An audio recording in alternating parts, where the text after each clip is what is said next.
Welcome back to the Sober Motivation Podcast. In this episode, I sit down with Derrick, who didn't think alcohol would become his story until it did. 3 DUIs, withdrawal seizures, and a last day of drinking that almost ended everything.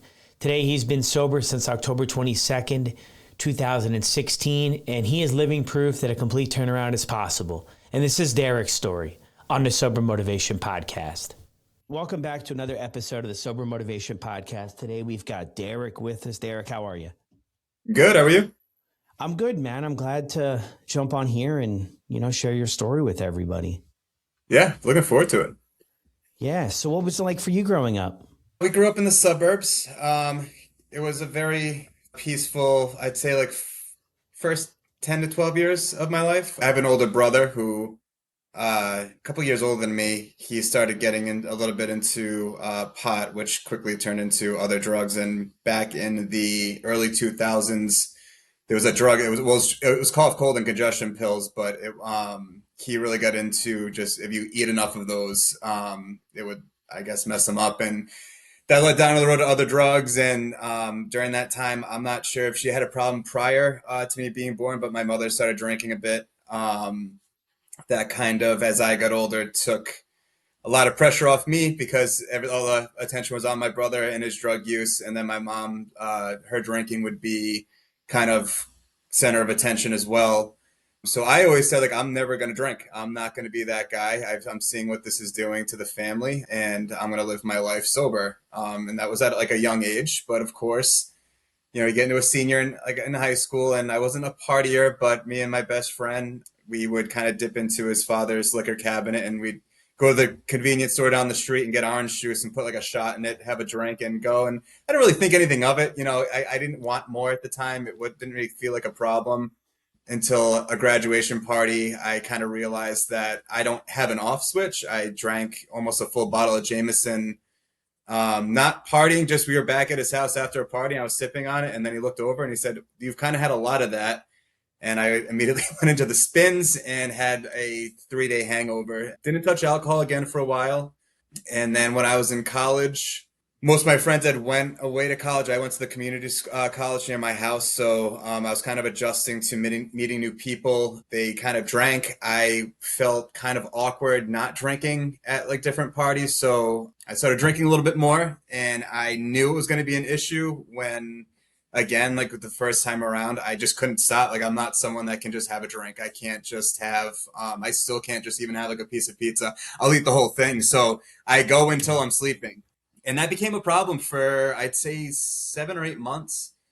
I was drinking pretty regularly, definitely more than, my friends. And when I was 19, I just kind of put I got to focus on school. This is crazy. I was also young. And because I grew up in a household where everything that happens in the house stays in the house, I didn't really ever talk about my drinking with friends. I didn't talk about my brother, the things that would go on with, my mother and her drinking. And, so I didn't really have an outlook of oh, this is going to be a problem for the rest of your life. To me, I was I'm a teenager. I'm just going wild. One day I'm going to wake up and be an adult and just have it figured out, but it doesn't work that way.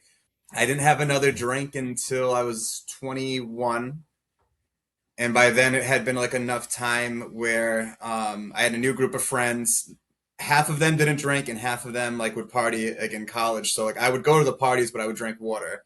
And I remember one night we went to a hookah bar when those were really popular, and I ordered a martini, and they look at me "You're drinking tonight?" And I was like, "Yeah, I'm just gonna have a drink. I'm 21 now. I'm gonna be responsible about it."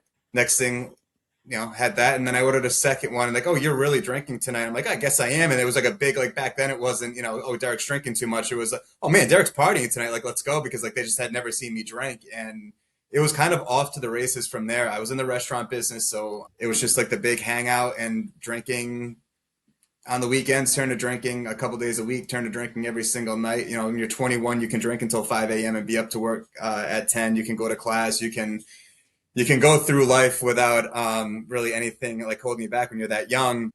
And it was just it became a big problem, and I started getting in trouble, with the law. Yeah. But yeah, my household growing up, just get back on track, it got pretty chaotic. And I think like with my drinking, a lot of it was because like I was so stressed out from not just like having like just to talk to people. Like I thought like if I talked to my friends, my friends would like they complain about like not being able to get the car for the night, or like they maybe going through a breakup, and I'd be like, oh, my brother was coming off of meth and attacked me with a butcher's knife. Like I didn't really know like how to interject that into a story, because for me like that Yeah. kind of event was like an everyday thing for me. So I wanted to like kind of teeter on like I don't want like anyone to look at me like what did he just say? like your family's nuts. But it's Yeah. it was pretty chaotic. Yeah. I mean, a lot of stuff you mentioned there too, I think hits home for me and probably a lot of listeners too, right? Of like growing up and, it was never really told to me what happens in the house kind of stays in the house, but I kind of read between the lines, I think, as, a Sure. youngster too. And then I think for me personally, like it just was, and I kind of pick up on it maybe a little bit from you. We just internalize everything, right? And we don't have any place to share it or talk about things, right? Where do you kind of go and talk about these heavy things that you're going through? And I mean, when you look back at that sort of thing, I mean, when do you pick up in your life this idea of alcohol is bad and you're never going to do it? Because that really interests me, because I would say it's like, I don't know, a 60-40 split maybe of the 225 stories of people on the podcast that have grown up with somebody who is struggling, and then they will commit to themselves of like, you see what's happening, so I'm not going to do that. And then it seems to be for a lot of people too, there's like that shift that kind of happens in everything. So I'm interested sort of in that and like how you process that like in those earlier years. Yeah, so I think I remember when I was younger, I remember like just the reactions that my dad would have when my mom would drink. And I would see the reactions when my brother would come home messed up, and I mean he drank too. I mean there really wasn't much like he wasn't willing to try. So like it just seeing like my dad just like get like so upset, and like my dad was like kind of like just that blue collar, like he was like tough on us, but I wasn't afraid of him. I was afraid of making him mad. And I think there's a distinction there, like because we're really close, and now that I'm older, I realize he just wanted us like always like bring out our best effort. But just seeing his reactions, and like my mom would have drinks, and when you're younger like you don't really think of anything like having like taking us home, and my dad flipping out like what are you doing, like driving them home. I remember one birthday just asking my mom like, hey, can you not drink, because she would act funny like when I was like, you act funny, like whatever that means. And I just knew I didn't like it. I didn't like the smell. I always hated like going in for like a hug and a kiss, and like just like that, like what is that? Yeah. Like that kind of feeling, and just seeing those reactions. And as I got older, the fights progressed like with my father and my mother, and I didn't enjoy, it was just a very,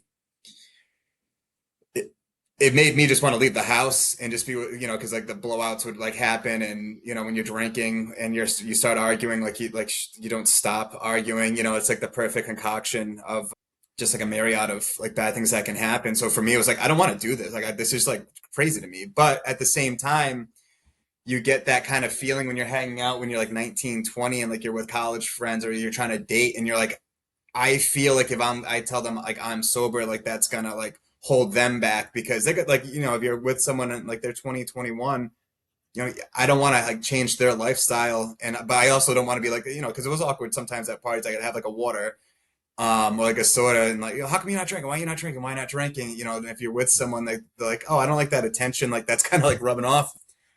So for me, it's like I don't want this lifestyle, but I also don't want to like feel awkward. So like I always kind of look forward to that point in my life, kind of like where I am now at like 37, where it doesn't really matter. Like I have a family, I have my house. I don't need to like if I'm not out, like I'm not gonna get like pressured into like doing anything, or just feel like that awkward kind of Yeah. feeling. So I always kind of like glamorize like just getting older, and just skipping those years in an odd way. Yeah. But It's interesting there too. Like I feel like in those years of like early development of like high schoolish, beginning college, it's for me anyway. And maybe this is coming out a little bit for you, relatable, is that I was so interested in sort of people pleasing and just trying to make friends and connect with other people. Like that was of the utmost importance, despite sort of the consequences I was experiencing. My parents always used to sit me down and say, why don't you just find new friends that you're not getting in trouble with all the time? Why don't you just kind of do this? Or like, why is this so important to you? I was like almost choosing my friends in some situations, like over my family. Like my family loved me, but when I reflect back on it, to go even a little bit deeper, I just had a hard time feeling and accepting maybe the love from them. And I was looking for this acceptance and connection and community and people. And I'm not here to say that any of them were bad people or I was a bad person, but when we got together, we did really dumb stuff. We made really poor choices, but I wasn't able to say, like, connect the dots of, hey, we're doing all of this. We should probably go our separate ways, you know? And it's interesting in those years too, and you bring up like dating and how everything is going to go. I mean, did you realize at that point in your life, like 19, 20, 21, and when you started drinking again, like, were you aware that, okay, this is a problem, this looks way different than maybe what other people are doing, or no? Oh yeah. So when I started drinking again, like I said, at the time we were 21, so like drinking and going out a lot was often. But I was on the side. Like I'd stop at a bar and have like 4 or 5 beers and then go to the pregame and then we'd go to the bar. So, and because like I put down enough, like I would drink enough beer, like I would start, like it would take about 7 or 8 before I knew like people would be like definitely catch on. Like I knew that was like my like threshold of like, all right, nobody's gonna really know, and they're not really gonna know a difference once I get to the bar and drinking anyway. I could just say like, oh, I didn't really eat today. That's why like I got drunk so fast. None of my other friends are doing that. You know, like it was just me at 21, 22, going to a hole in the wall dive bar with like a bunch of like middle-aged guys, like coming off of work or whatever. And I'd be like, yeah, I'm the only one like doing this. Like there's no one else that's my age that's Yeah. doing this kind of thing. And then my friends started catching on and it became, you know, when you're 21, I was like, oh, who got the most drunk last night? Oh man, you were hammered. Da, da. Da. Like once in a while, like it's funny, like you know, like hey man, you got really drunk, but don't worry, like you didn't do anything stupid. Like you know, we made sure you got home and da da da. But when you become that person every time, like oh, Derrick's gonna get shit faced. You know, he's you know, it's Monday night and he's putting down vodka drink after vodka drink after vodka drink, and only here for trivia. You know, like I knew that it was a problem, and then like for me the nights that I would go out and just try to force myself into having one or two were the nights that I got obliterated. You know, if I went and just said, you know, I'm going to drink tonight, sometimes I wouldn't have that much, like as much as I thought I would. But the nights I would specifically say, like, I don't want to look like an idiot tonight. I just want to go. I just want to have a couple beers. Like, you know, just have like we'll get through like trivia. I'll just watch the game, or we'll just do this, and you know, let everyone know like I'm not out of control. Were the nights that I wound up like finishing the beer before I got from the bar to the table and be like, oh shit, and turning back around and getting another one. You know, Yeah. it just it and I don't think unless you're in it, like people like will say like, why don't you just stop, just have like a couple? It's like Yeah. the sheer like I don't know, your brain just goes to doom. Like you need to have more, like you know. And it's so I could always just have none or have a lot, but I enjoyed it, and it did kind of get me through those years of like my brother and different times like with my mother, like the fights. Like I knew like okay, like I'm not like them. I'm at least I'm waiting until the night to drink. At least I'm like I always come up with every excuse like, well, at least I'm not doing this, so I'm not that bad. And Mm. then, you know, my first time I got arrested, it kind of flipped, you know, and I was Mm. 23 at my first arrest. So things kind of happened young. It wasn't in high school. Like high school, like nobody really ever pressured me in high school. I think it's because my brother took so much attention in the school, like with like the things that he was doing that, like I smoked cigarettes in high school, but I also was afraid of getting in trouble. So like I wasn't in the bathroom with everybody else. Like I'd wait till I was after school. Like I didn't want to get in trouble. Like I was like, you know, and people say, like, oh, I never knew like you smoked. Yeah, I actively smoked in high school. Like it wasn't a cool thing for me to do. It was like a stress. But Yeah. yeah, no, things kind of like escalated quick, especially with like my friends, and you realize you're different when like they're having one or two drinks tops and then they're out of there, and then you're like, oh, I guess gotta run to the bathroom, and then after they leave you hop back right into the bar and keep drinking. That happened almost every time. Yeah. Yeah. And then I mean, that what you said there too is really hit home, is like we convince ourselves that everything for us, the way we're going about it, is so much different, right? Like we're sort of an exception to, you know, maybe the rule. Or and I think what happens in that space too, because I mean I did that, like that was a huge excuse for me to keep going, is that they were maybe further along with their journey, and I wasn't able to connect the dots, but like I ended up right there, if not worse than all the people that I was like, hey, I'm not That's like right. them. And then I was like, okay, when I look back at it now, you can see it clear as day. But at the time, it's a very confusing spot, I think, for so many people. And a lot of people listen to the show, like they might be somewhere else on the spectrum of how their Mhm. drinking looks. But I just think the longer we keep it around, like involved in our life, we always leave the door open for things to go bad, as opposed to quitting. Like, why wait till the end, And that's another interesting thing too, is, why do we wait until sort of the bottom falls out when it's like, hey, we could maybe see right from other people, and maybe that's something, we might not completely understand, but learn from sort of other people that, this is kind of where it takes you. But we do, man. I mean, human nature, dude. I mean, we do such a good job. I think our brain does to protect us from, Sure. Sure. that's not going to be my story. Yeah, and I think too, like especially working in the restaurant business, you see like that kind of lifestyle, and I was in the restaurant business for like half my life, so it's just so easy to like, oh, well, all my work people, like we all hang out afterwards. Well, where are we gonna go after work at 11 o'clock? Well, we're gonna go to the bar, and we're gonna drink, and I never did any other, like I didn't never touch hard drugs, like I just stuck to drinking. But I would see like the downfall of people like really quickly. But then on the other side, I would see people that were 30 years sober that were bartending, like they have like that strong, like some people just like they have it where like they don't like need to like be near it. After the third time I got in trouble with the law, like I got out of the restaurant business as fast as I could. I knew I had to make a change. I didn't have a plan because I was still actively drinking, but I knew Yeah. something had to give. But it's like that kind of there's like just like a weird pressure that and I think even like when we got sober, it wasn't cool to be sober then. Like you didn't have like a lot of like people like yourself like having like a going online and just like, hey, being sober is good. Like it's a good thing. Like look what it's done for me. I look back and I think like Brandon Novak from like the CKY Jackass crew. Like I know like he has like a big following and he's like one of the first people I started listening to. I remember John Mulaney was on a podcast in maybe 2015 and I was still drinking then, but I was like, oh, I guess like there are people that are willing to put their story out there. Maybe I'm not alone here. Even though a lot of people like at places like AdCare and like AA wouldn't exist if people didn't have problems, but it's such an isolating thing to like like being an alcoholic that you truly think like, oh, I must be like crazy, like people like like I must be like, the only one going through this, but it's just not the case. Yeah.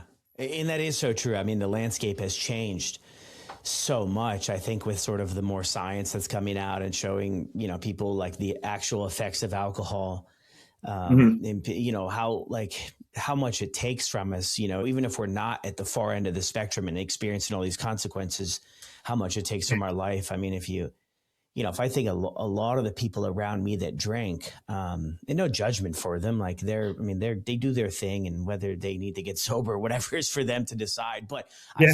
I see them working hard all week, right?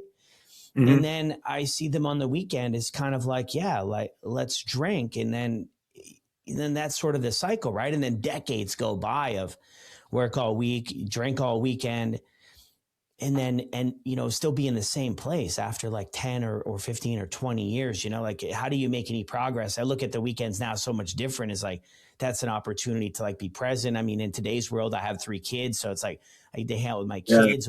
But even before that, it was like this is my opportunity to sort of maybe get an edge, right? Where a lot of people are sleeping through the weekend. This could be sort of a competitive edge in a sense. But yeah, people started, more and more people sharing about it, and the benefits they're experiencing, I think, has been really helpful for all of us. I mean, you said you were, in trouble with the law 3 times. Is this related to drinking? Like, because, Yeah. in one way because of drinking?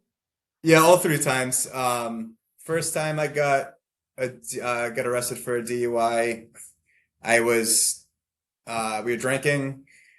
My buddy needed a ride home. I took him home, and on the way home, there was a car in front of me, and there was a cop in front of that car. And the light turned green. The cop turned his lights on and pulled the person over in front of him. And the car in front of me started like I like floored it, but then they stopped quick because the cop was. I didn't realize this, but the cop was opening his door. And I didn't want to drive into the car in front of me, so I whipped around and I clipped the cop car door Oh And man. then so I was like, oh shit. So I pulled over and he gets out and he's like, what the hell, like, what are you doing? And I was like, what am I doing? Like, I didn't realize, I thought you were going to like pull the guy over. I didn't realize you were going to be getting out of your car. And then, and I blew and I was over, spent the night in jail, which should have been it for me, but I still continued to drink. And 2 years later, I got pulled over in front of my house 3 days before Christmas. I was on my way home from work. I had a few drinks at work. Stopped at the ATM to get money out to go Christmas shopping that next day, and I got pulled over. I saw cops driving through the neighborhood. I'm like, oh, what are they doing? I wonder what's going on in the neighborhood. And I get to another stop sign. There was another cop, and then I look behind me. They're all behind me. I'm like, oh, they're here for me. and so all their lights go on, and they said, oh, someone called. You're driving erratically. And at the time, I was driving a Mustang, so like I kind of drove erratically, sober or not. And I mean, you're just kind of a target. Actually, no, you're not a target. Like that's a bad way to look at it, because I was driving like an idiot, and then you had a couple drinks to the mix. So I got arrested that time, and then the time after that, it was only a month after I got my license back from that second time. I had started taking Ubers for a while because those became a thing, and I actually was only drinking once, maybe twice a week. I actually I was like, oh, I'm gonna maybe I should get back into school, maybe bartending and waiting tables isn't like a full lifetime thing I want to do. So I was starting to get my shit together, and then I started having one beer after work. One beer, I'll be fine, drive home, like everybody has a drink, and of course that leads to I could have two beers. Like what's that? What difference is that going to make? And then that led to 3 to 4 to 5, and I was right back to drinking, and not taking Ubers, and I got pulled over in my neighborhood, and that was the third time. And then I was like, okay, well now my life's over. Like 3 times they were in Rhode Island. If you get the second time they dropped the DUI and it was a refusal. The first time I got arrested, they had dropped it and it was reckless driving. But if you got something within 5 years, you were looking at jail time. But I was able to get out of that. They took my license for I think 17 months. I was put on probation for a year. And I kind of just spiraled, and I started drinking every day again. I started drinking more, and then my tolerance kept growing. And middle of August through October, I was drinking upwards to anywhere between 25 to 30 beers a day. And I was starting at I'd wake up, I'd watch the news, and then I started getting the shakes, and I started getting anxiety. And I'd have a drink, and I was telling my girlfriend at the time, hey, I don't think this is going to end well. And like you said, so then go to detox, go get help. But your brain says, no, I have to keep doing this. Like when you're an addict, addicts, your brain doesn't tell you, hey, you should stop drinking. Your brain says, hey, you need more. You got to keep drinking. Let's not stop here.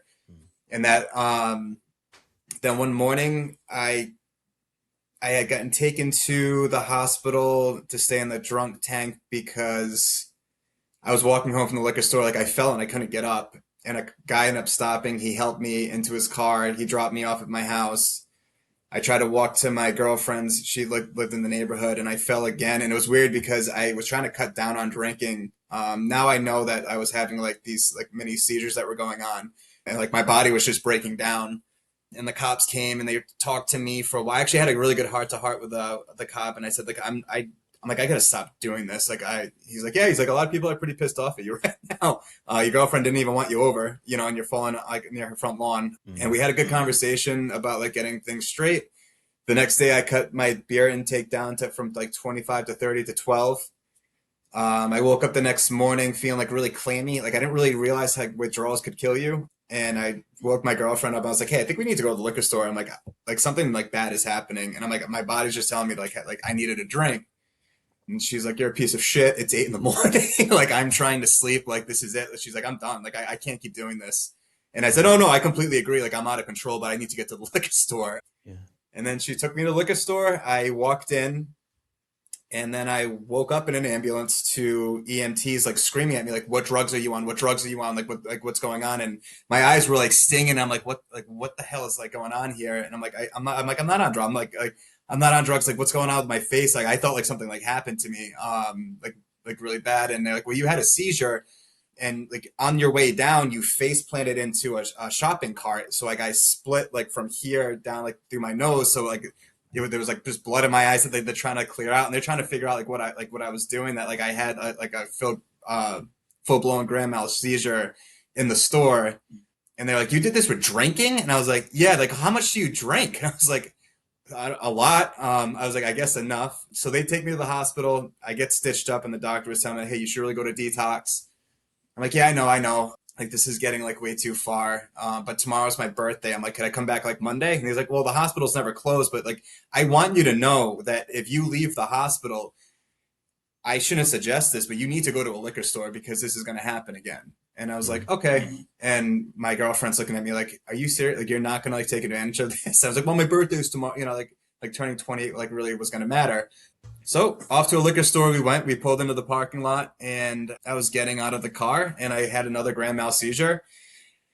I woke up in an ambulance again, and it was the same EMT screaming at me. Almost, they were almost like guardian angels. Like, and they was like, "We gave you the chance. Like, what do you do?" Like, and like, "You're staying in the fucking hospital now. Like, I don't care. We see you again. Like, this is ridiculous. Like, what are you doing?" Like, like they were mad, and I don't blame them. Like, I'm wasting their time. Like, I'm just, they could be like actually like helping other people, and here I am just like falling my way through liquor stores throughout the city. And then that's when I took it serious. I don't remember going to the hospital. I went into DTs. I ended up spending my birthday the next day in a chemically induced coma because the DTs were getting so bad.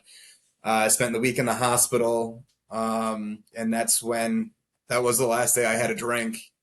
And it was like, it was enough for me. I knew I was done anyway. I was like glad I survived it. And it was just kind of like that kick in the ass that I needed. I went to ad care. I had court ordered alcohol sessions I had to go to anyway. And I finally started talking to someone and be like, "Hey, I need to get things off my chest." And I just kind of unloaded on like this therapist of like my childhood and things that I kept to myself. Like, just like, I always had like this kind of like pent up anger that like I kind of wanted to mask with like alcohol, which a lot of times would just only bring out the anger more. And just getting to the root of why I started, because alcohol was the answer to the problems I was having. And, a lot of people who get newly sober will say, like, "I just want to get back to myself." It's like, no, you don't, because that person was the one that ended up making the choice to pick up the bottle or pick up the drug or pick up the, whatever the vice is. Yeah, it was a pretty wild last day of drinking for me. But I feel like, if God stepped in, he definitely stepped in that day. I was on my way to drink more, and he just literally just said, "Nope, I'm taking the wheel now." He's like, "You're going to go to these liquor stores and you're not going to buy a thing." So it was a blessing, but it sucked at the time. You know. Yeah. Yeah, man. Thanks for sharing that too. Did you know? I mean, I hear from a lot of people that from drinking, they have no idea that where it can get to as far as the seizures, as far as you can die, as far as the detox. Like, did you have awareness of that, like kind of coming up to this or no? I knew there were withdrawals. I never thought that I was. I think because I was so used to drinking that, and like especially being in like the bar scene, like you would just kind of drink every night. So I thought I just had like a tolerance. I would go through stretches like before that binge happened. I was down to like drinking once or twice a week. I was making up for it for the rest of the week. Like I was getting absolutely hammered those 1 or 2 days a week. But I thought if I just was able to kind of cut it down reasonably, like I'd be fine. But going from 30 beers to 12, I mean, it's pretty shocking to the body. And then you're not getting nutrients because I wasn't really eating. And what I was eating, it was just kind of like sweets. And it's like I always kind of like craved like sugar.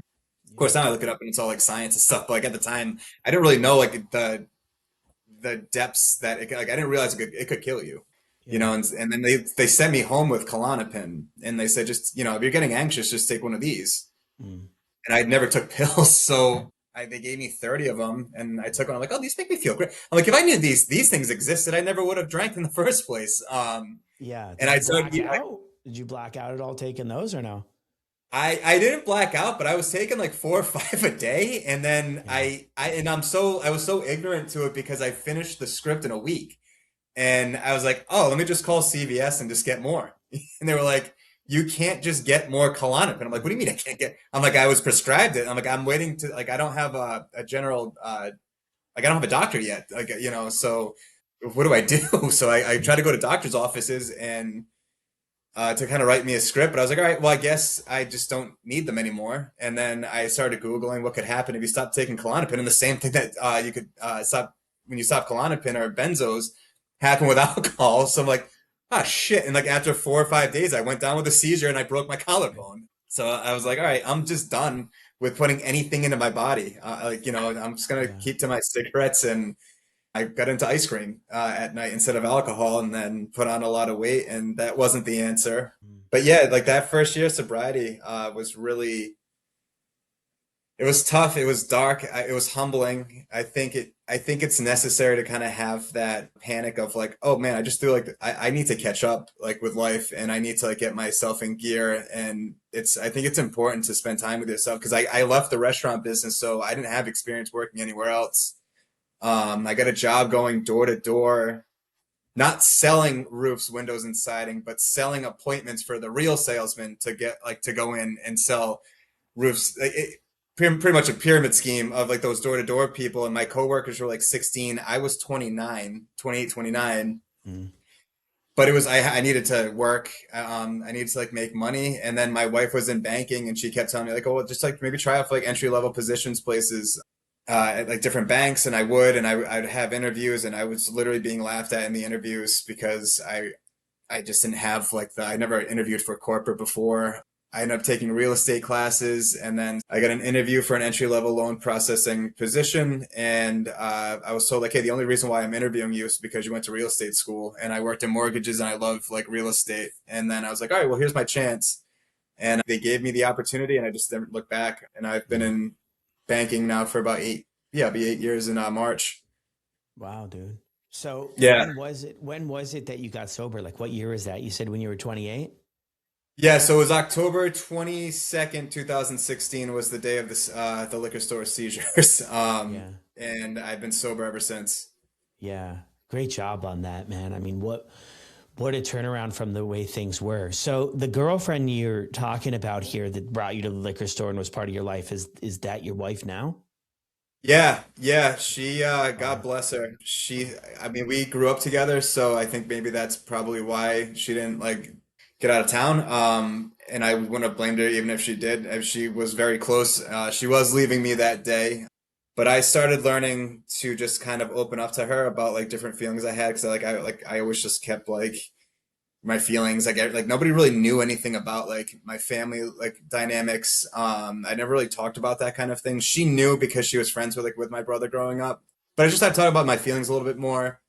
I think she saw like the potential in me. I did go to college. I didn't graduate college, but I did make it to my senior year. Like I was on track at one point. And once I got sober, like my problem was never like being nice or like being like thoughtful. Like my problem was just drinking. Like so many, like I just killed so many relationships and like friendships because of like listen, like you're so cool like when you're sober, but you start drinking, especially hard alcohol, and you just become an asshole like sometimes. And that wouldn't happen every time like you drink, but like if you're drinking 6, 7 days a week, you're gonna have at least once or twice a week just being like annoying. Yeah. Like people like to say like, "Oh, I'm just a friendly, fun drunk." Like but you're not all the time. Like no, like I don't know one person that hasn't had a really annoying night being drunk. I think that's also like such a Yeah. cop out to be like, "Oh, I'm just a fun drunk." It's like not always. Like you can't always be a fun drunk. Like it's never gonna work that way. Yeah.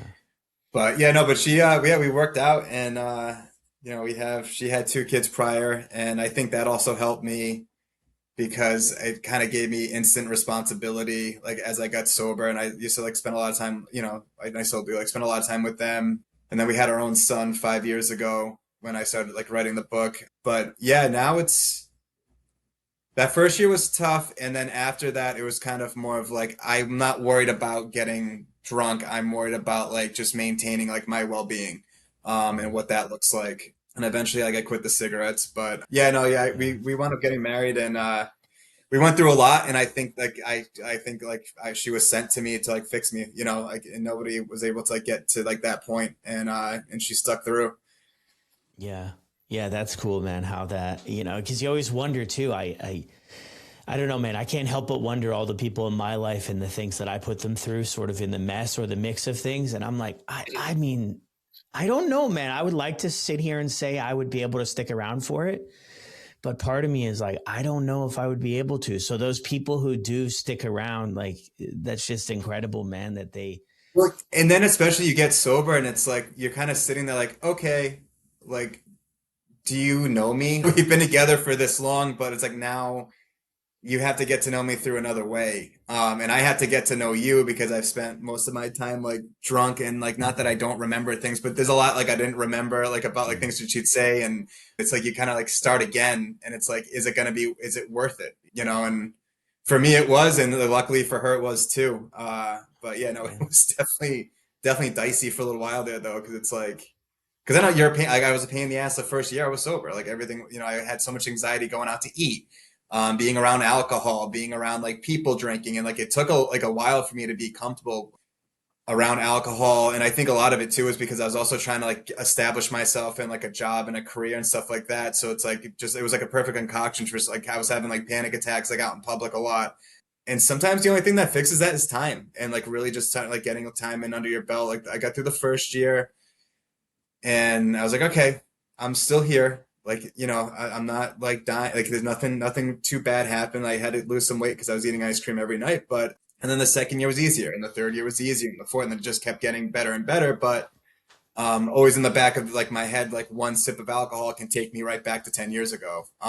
You know, like always keeping that humble. Like, there's not a day that goes by I don't think about it, but just yeah, I have my work, I've got my family, I've got like I like exercising. There are things that I like now, not to mention like we're a little bit older, so like if I go to bed at like 11 o'clock at night, like I wake up hungover still if I don't get enough sleep, or like if I eat like a bunch of sugar before bed, I legitimately wake up feeling hungover. Like I don't know how people our age still even drink. You know, it's I God bless them. You know, like I don't have anything against people that do drink. You know, I'm not somebody that like tries to preach like how to live your life, but I don't even think I'd physically be able to do it anymore, even if I yeah. wanted to. Well, yeah, I know when the kids get up, I mean, all throughout the night and everything too. Yeah. It is interesting, but I think even when we look back at your story here, just what we can normalize or what we can make sense of sort of being a human, because I think there's going to be some people that hear your story and say, I mean, you had so many sort of opportunities to kind of get off the train, right? It's like, why continue on? And then it's like the other people that are drinking now, it's like, why not just get off the train and sort of avoid all of the other stuff? But it's like in each individual journey has sort of this way of things that make sense, what gets normalized. And if we're not really willing to look at everything else that happened before, or like what are the reasons why we're drinking, or what is unhealed within, that what a lot of people talk about, sort of a feeling of void or feeling like sort of a black hole of some sort. And then the alcohol Sure. of kind of, checking this box, right? If we're unwilling to look at any of that stuff, I think the drinking is going to make, some sense, oddly enough, even with the consequences and everything else that comes along with it. Yeah, and I think the big thing too, like for me, like it was kind of humbling in a way because when I was younger and I said I'm never gonna drink, and like I'd like look at my mom like I can't believe like you're drinking, and I'd look at my brother, I can't believe like you're on drugs, and then I was in it, you know, and it's like I came out of it like okay, I have the understanding now, just personally going through it, so that gave me more of like a understanding of my mother, you know, an understanding of like how do I approach those conversations like a little bit better with her, you know, there was a lot of fighting. That used to go on because like when you're not an addict and you're not in it, it's easy to be like, well, if it's not like working out, like just stop doing it. Like what, like it's literally that simple, but it is that simple, but there's layers to it. So it's made me a little bit Mm. more like understanding, and it's actually brought us closer.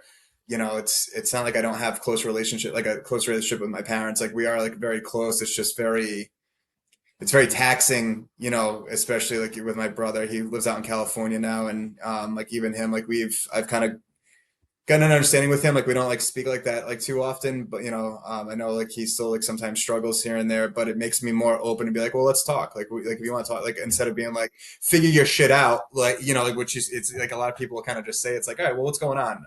Because a lot of times Yeah. it's not the drug that's like what's causing it. That's the solution. So. Yeah. Um, There's it's more, pretty there's full. more It's to a the full story. circle. Yeah, absolutely. Yep. Yeah. Yeah. And I think that's what sometimes maybe we struggle to realize too when we get into all of this, right? I sure as heck did. I thought it was the drugs and the alcohol. Like if I quit doing that stuff, I was like, well, I'll be good to go. And then when I Yeah. did quit, when I had little stints of sobriety, when I did quit, I was like, man, I'm actually struggling way more now than maybe I kind of was before, because there goes like my little coping strategy. There goes like my connection, my identity. And even all the way back to when you shared in college too about it was celebrated, right? Like I just looked back to that stage of my life, and it was just the wilder things were, the more sideways they went. I was like, man, this is like celebrated of how cool this was and the big risk. And I think part of me too enjoyed that, of like the acceptance part of it. And Well, that we was were a the hard. generation. I mean, we were like the Four Loco generation. Like we were like, alcohol is not enough. Let's make it like liquid cocaine. Like, and we just like started mixing it. Like the big drinks at the bars, like when I was in my 20s, was vodka and Red Bulls. I mean, Yeah. that's literally an upper and a downer, and it's just ripping those. And it's like we were the generation that tried to find more ways. I remember in the summer, you dump out the neck of a Corona and fill it with Bacardi Limon, and like it would taste the same, but having three or four, you'd be hammered, and like that's just what we did. There Yeah. wasn't enough. We were the generation; it just wasn't enough. So then To to be level up. sober within that same generation too, it's just like I kind of see like the result of some people. Like I had friends pass away from alcoholism, and I'm lucky and I'm blessed to have made it through, because any one of those nights could have really gone sideways. But Mm, the end result's not pretty. Like mm, it will kill you one way or another. And but I think now like there's more of like a push. I'm seeing people in their first year of sobriety like thrive, because I think there are just so mm, many outlets that they can go to. There's so many podcasts you can listen to. There's so many books, and I just think the younger generation, I think generationally, if that's even a word, we're starting to break that curse a little bit more and more. Like we're noticing and we're trying to change. And I feel like the younger generation, like I don't have like numbers, but it just doesn't seem like they're drinking as much. It doesn't seem like, alcohol is like not the cool thing anymore. yeah. And hopefully that continues with the next generation. I'm going to have those conversations with my son. It's kind of the reason why like I wrote the book, because when he was born, like one of those nights he was just up all night, I was thinking, what would happen if I fell off the wagon? What would that look like? What if the worst case scenario happened?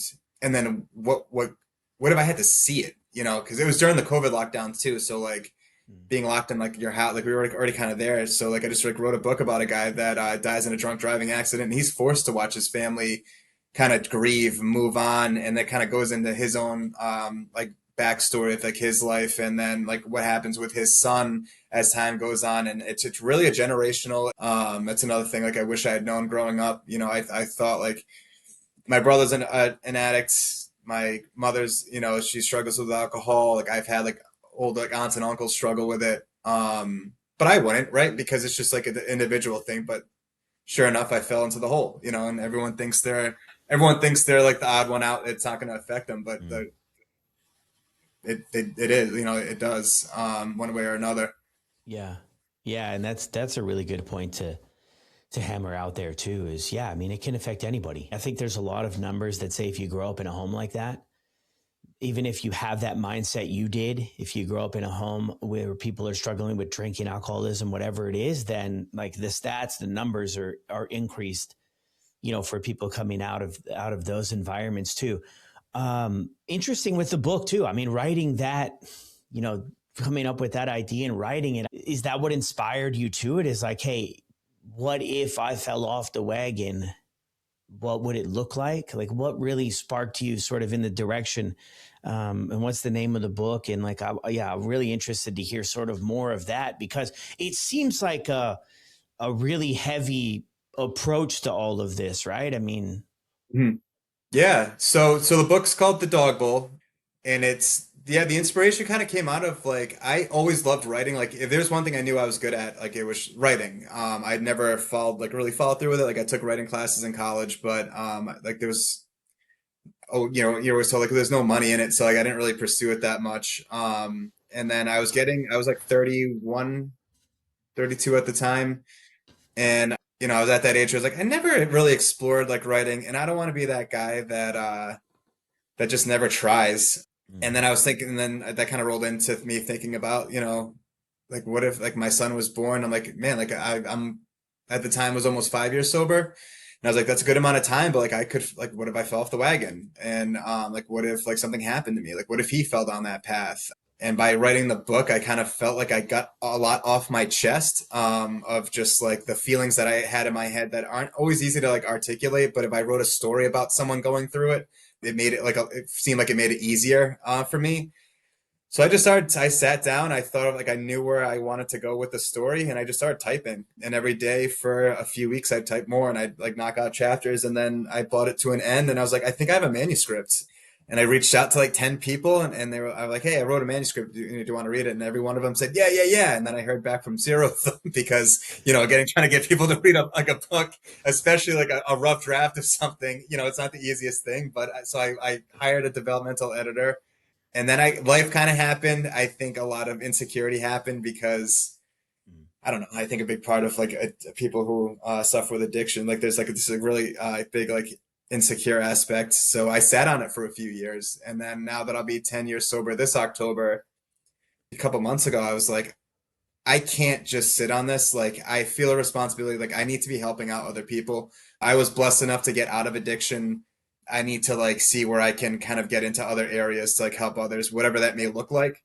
So I pulled it back out. I got a copy editor. I worked through a lot of the editing stuff and I decided to release it. And I put on Amazon for ebook and paperback and didn't really think too much of it. And then people started reaching out saying like, hey, I read your book. Like it's made me think about like alcohol and like my relationship with it, my kids' relationship with it. It's making me think about like my parents and drinking. And it's really resonating with people. It's fictional, but like it's honest. Like I didn't want to like dance around like the bush around like, like I don't know, sometimes I feel like Hollywood can kind of glamorize alcohol sometimes, and I just wanted to keep like an emotionally, this is what addiction makes people feel like, from the aspect of being the addict and the aspect of seeing like a loved one. And then like and it's kind of taken off a little bit from there. Like I've done a couple of radio interviews. I just got into Barnes and Noble in my state. It's not like worldwide. I think you can order it like online on Barnes and Noble, but Yeah. so it's getting some traction, and it's not like I'm not looking like my goal wasn't sales. It was like touching people. It was like getting people to Yeah. like speak out. Some people I work with, like corporate settings especially, aren't like where people talk about like kind of the things that they go through. And I've had people like on the side come up to me like separately and be like, hey, I just want to let you know, like my father died from alcoholism, and like my mother, struggles too. And like your book really hit me, and it's making me think about like my life and like, and I'm like, that's all that matters. That's the big like takeaway for me. Is like good. It's touching people. So now I know I wrote something that is like decent, and I'm also like maybe changing like some lives, and like that's like I think what we're all like here like trying to do. Yeah. Man, that's beautiful, dude. I'm so glad you pulled it back out and followed through with that. But I think you're so right there, man. It's like it can feel strange at times, right? The shame or the guilt, or we should have known better, or all the things we might tell ourselves that kind of keep it quiet. And, maybe it's kind of strange or weird, or we don't drink. And because you hear people, I think, I always picked up on that early on. I would hear people make comments about stuff. And then I would say, well, I can't tell them because I've already heard, they don't know what I'm struggling with, but I've already heard what their viewpoint is Yeah. about it. So I'm like, well, I can't say anything. But I think there is a lot of power in just owning our truth and being authentic about what we went through and how we're living. And you said something else there too, is that you feel, in a sense, is what I got from it anyway. You feel that like people in their first year are really making a ton of progress. I tell people that I work with all the time that, and I'm like, my first year, like you guys are just doing incredible stuff compared to the slow roll Oh of when I yeah. first started this, like it I was was so white knuckling slow. it that whole first year, and I'm just seeing people like thrive. I know people that gave up drugs or alcohol, and they play in bands, and they're like on stage still playing show like or like starting podcasts and sometimes people finding God and leaning into the church, and like they're out there like hey, like this is me, like I'm sober, like I like this is why. And like I was just like like that whole first year, it was tough, but I think that's good. I'd rather like Yeah. that helped me, and I think I'm not someone that dictates like how you should be sober and how you should stay sober. Like just do whatever it is that makes you sober and stay that way, you know? And I think people are really leaning into that. And there's so many different avenues you can go down. And I think I think we're heading in the right direction as far as addiction. People get on like there are different places like they want to have like these heroin sites where like people can go like safely inject and stuff, and people like will be in an uproar, and those same people are getting hammered at the bar and driving home. You know, so it's like you go to your place for your addiction, you know, and then you're judging other people. And if like I hate to break it to people, but if alcohol was like invented today, it'd be illegal. And it should. No, I don't think it. I don't know if I'm like in the avenue of like it should be. I think personal responsibility comes, but alcohol ruins more families than I think any other drug, because a lot of times like kids can't like have that outlet to get help, you know. I would love to help kids. Like I think that'd be like my number one goal, but it's tough because it's like a parent that's an alcoholic's not going to take their kid. Like, let me drop you off to the meeting where you can talk about me, you know. And so a lot of times I think kids just kind of suffer in silence. And, you know, I think couples suffer in silence and they think this is just what life is. And that's how they fall into the same trap of, repeating that cycle. And I think, it's time that's how it's getting broken. And luckily kids have more access to like online. Like my son's 5 and he knows more about some of these like things on like my phone than I do. So it's, you know, I think it's dangerous. You know, I definitely keep a watch on that, but at the same time, it's like, good. Let him find like these paths, and like learn from them, you know? Yeah. Yeah. And I love that too. I mean, I'm with you 100% on the impacts that alcohol has on society are massive, but it is. And I mean, I think it's one of those things that's just been normalized. We think about, you know, even growing up, I relate it back a little bit to like the cigarette smoking. If you look up on YouTube, you can, they're before my time or what I remember, but you can see the commercials where people are, you know, smoking cigarettes. And then it was like, okay, alcohol kind of took over. And even this other big announcement with Dr. Oz there too, of saying, you know, don't have it for breakfast, right? We're not going to put any sort of cap on it, but, you know, just don't have it for breakfast. It's like, okay, you know, like, are we going backwards here? Are we just like we not looking at the fact that this isn't a highly addictive substance? Right. And I think like for me, like my mother, like I feel horrible because she was that like desperate housewives era of like all the moms are getting shit faced, and like that's like the reality, and they're all having fun and everything's great and it's like sunshine and rainbows. And then I think a lot of people realize that that's just not the case. And like, you know, that was back when they would be like, oh, drink wine, it's good for your heart, it's great for your heart. And then like now studies coming out, it's like that's not even good. Like it's not, there's no actual benefit to like putting it into your body, you know. And it is a downer, it does make you feel like shit. Like it's not, you know, some people drink to like get like to like kind of forget about their problems, and then like you wind up just like really like obsessing about them like when you drink. And it's I just can't, you know, like when you're young and you're partying, like you know, that's, I'm not saying like, you know, experiment, like you got to do what you got to do, but at the same time, like let's stop pretending that like there's any added benefit to it at all. You know, same with cigarettes, like that. The fact that they used to advertise cigarettes, the Camel. I remember like seeing that all the time and like thinking, oh man, that's wicked cool. Like a Camel smoking like, you know, cigarettes, and you know, it's like, oh, it's a stress relief. Like have it. And, like that's why I started smoking. You know, like I was like 17 and I wasn't doing it to be cool. I knew like I was dealing with a lot at home, and I was like, I had my friend who looked like he was like 21 and he was buying me cigarettes.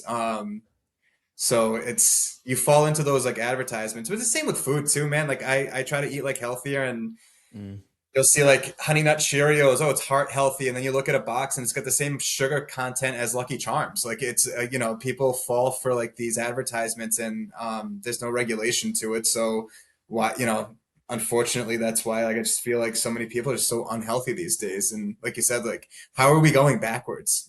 You know, we've never known more than what we do now, and yet we're still going backwards. But it's interesting, man. I always say, I feel like in every show you watch where there's like they're trying to like bust drug dealers or whatever, they're always like follow the money, you know. So anytime I see something that I'm like, my spidey sense is like, okay, I wonder why that they've come out with sort of that approach now. And I'm like, follow the money, you know? It's just, it kind of makes you wonder, right? And I'm with you too. I'm not like this big anti-alcohol guy for people, or, I mean, that's exhausting, right? But I do think that we deserve the truth. I think that people deserve the truth, and then they're going to make their choice, but at least help them make their choice based off facts, not based off of, not have something for breakfast.